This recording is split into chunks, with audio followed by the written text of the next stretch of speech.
চোখ রাখবো বিশ্বে করোনা পরিস্থিতির দিকে। বিশ্বে করোনায় কমলো দৈনিক মৃত্যু ও সংক্রমণ, বেড়েছে দৈনিক সুস্থতা। করোনায় এখনো পর্যন্ত বিশ্বে মৃত্যু হয়েছে 16,60,32 জনের। মোট আক্রান্ত 7,48,62,82। এরই মধ্যে করোনাকে জয় করে সুস্থ হয়েছেন 4,22,83,258। গত 24 ঘন্টায় মৃত্যু হয়েছে 13,090 জনের। একদিনে সংক্রমিত 7,46,188 জন। গত 24 ঘন্টায় সুস্থ হয়েছেন 3,82,555 জন।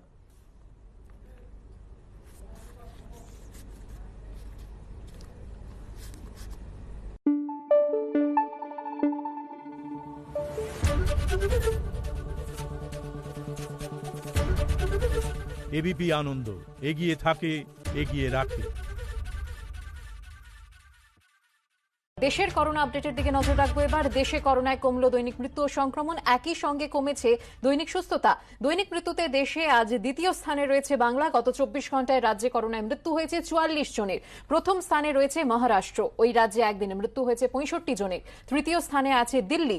রাজধানীতে গত 24 ঘন্টায় 35 জনের মৃত্যু হয়েছে করোনায়। দেশে করোনায় এখনো পর্যন্ত মৃত্যু হয়েছে 1,44,789 জনের। মোট আক্রান্ত 99,79,447। গত 24 ঘন্টায় মৃত্যু হয়েছে 338 জনের। গতকাল দৈনিক মৃত্যুর সংখ্যা ছিল 355। গত 24 ঘন্টায় আক্রান্ত 22,889। গতকাল দৈনিক আক্রান্তের সংখ্যা ছিল 24,010। তবে এরই মধ্যে করোনাকে জয় করে সুস্থ হয়েছেন 95,20,827 জন। গত 24 ঘন্টায় সুস্থতার সংখ্যা 31,087। গতকাল দৈনিক সুস্থতার সংখ্যা ছিল 33,291 জন। দেশে মৃত্যুর হার 1.45%। সুস্থতার হার বেড়ে 95.4%। জ্ঞান মনস্তং ব্রহ্ম, সত্য অন্তহীন। সত্যের খোঁজও তাই, সত্য সন্ধানে তাই আমরা অক্লান্ত, অকুতভয়। এবিপি আনন্দ নতুন ভাবনার প্রতীক, যা মনে মুক্ত, তথ্যে যুক্ত এবং যাবতীয় সীমানার বাঁধন থেকে মুক্ত। সীমা না শব্দটির মধ্যে লুকিয়ে আছে মানা শব্দটি, যেন চোখ রাঙানি এক অদৃশ্য বেড়াজাল, যা আটকে রাখে আমাদের এক ছোট্ট গণ্ডির মধ্যে। একমাত্র সঠিক খবরই গড়ে তুলবে এক মুক্ত সমাজ। সেই জগৎ গড়ার লক্ষ্যে কোনো সীমানার ঠুকুটি আমরা মানব না। এবিপি আনন্দ এগিয়ে থাকে, এগিয়ে রাখে। তৃণমূল ছাড়লেন, এবার গন্তব্য বিজেপি। অমিত শাহের সভার ঠিক আগে মমতা বন্দ্যোপাধ্যায়কে চিঠি লিখে তৃণমূলের সঙ্গে সব সম্পর্ক ছিন্ন করলেন শুভেন্দু অধিকারী। দুদিন পর অর্থাৎ শনিবার অমিত শাহর হাত ধরে বিজেপিতে যোগ দেবার কথা তার। মন্ত্রী এবং বিধায়ক পদ থেকে ইস্তফা দিয়েছিলেন আগেই, বাকি ছিল শুধু তৃণমূলের সদস্য পদ। বৃহস্পতিবার তাও ছেড়ে দিলেন শুভেন্দু অধিকারী। ফলে তৃণমূলের সঙ্গে শুভেন্দু অধিকারীর বিচ্ছেদ সম্পূর্ণ হলো। সূত্রের দাবি, শনিবার মেদিনীপুরে অমিত শাহ সভাতেই বিজেপিতে যোগ দেবেন শুভেন্দু অধিকারী। এই বিজেপি 2016 সালে নিজেদের পার্টি অফিসে ক্যামেরায় ছবি টাঙিয়ে, টিভি স্ক্রিন টাঙিয়ে, নারদায় টাকা নেওয়ার ছবি দেখিয়ে তাকে চোর বলে কালি লাগিয়ে গ্রেফতার দাবি করে সিবিআই আর ইডি ওর পেছনে লাগিয়েছে। ফলে শুভেন্দু যা যা করছে সেটা ভালোবেসে করছে না ভয় করছে, সেইটা কিন্তু খতিয়ে দেখা দরকার। বিলম্বিত বিবেক জাগরণের রহস্যময় যাত্রাপালায় অভিনয় করছেন কয়েকজন।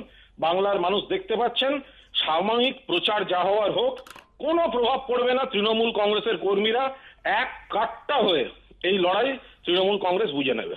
शुभेंदु बड़े दमदार नेता हैं, जमीनी नेता हैं, स्वाभिमानी नेता हैं, घुटने टेक के राजनीति नहीं कर सकते थे। और जो टीएमसी की जो परिस्थितियां हैं वो अभी वही नेता रह सकता है, वही नेता बन सकता है जो बुआ और भतीजे की परिक्रमा करे। ওয়েস্ট বেঙ্গল প্রদেশ তৃণমূল কংগ্রেস কমিটির প্যাডে মমতা বন্দ্যোপাধ্যায়ের উদ্দেশ্যে পাঠানো চিঠিতে শুভেন্দু লিখেছেন, তৃণমূল বা শাখা সংগঠনের সদস্য এবং অন্য সমস্ত পদ থেকে ইস্তফা দিয়ে এই চিঠি পাঠাচ্ছি। আমাকে যে সুযোগ এবং চ্যালেঞ্জ দেওয়া হয়েছে তার জন্য আমি কৃতজ্ঞ।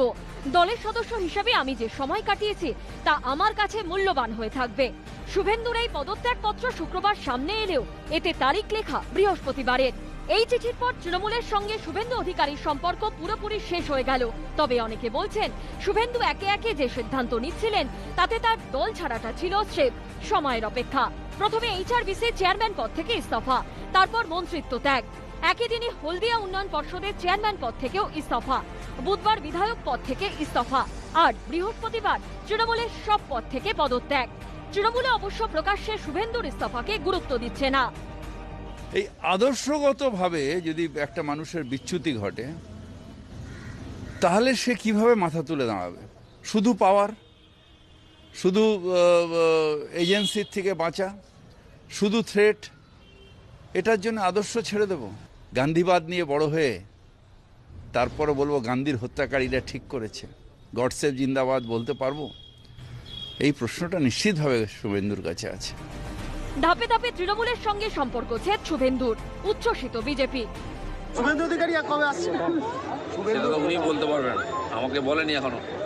আপনাদের সঙ্গে যদি কথা হয় তাকে বলুন, তবে আমার মনে হচ্ছে আসতেই হবে, কারণ যাওয়ার আর জায়গা নেই। শুভেন্দু ছাড়ার সাথে সাথে দলের অনেক কর্মী বলছে দাদা যেখানে যাবে সেখানেই যাবে, সেই নিয়েও অনেকে বিক্ষোভ দেখা যায়, অনেকে যারা দিদি দিদি করতেন তারা দাদা দাদা করতে আরম্ভ করেছে। সবে শুরু হয়েছে, আমরাও চাই ওই ঘুঘুর বাসাটা ভাঙুক। বুধবারই বিধানসভায় গিয়ে বিধায়ক পদে ইস্তফা দেন শুভেন্দু অধিকারী।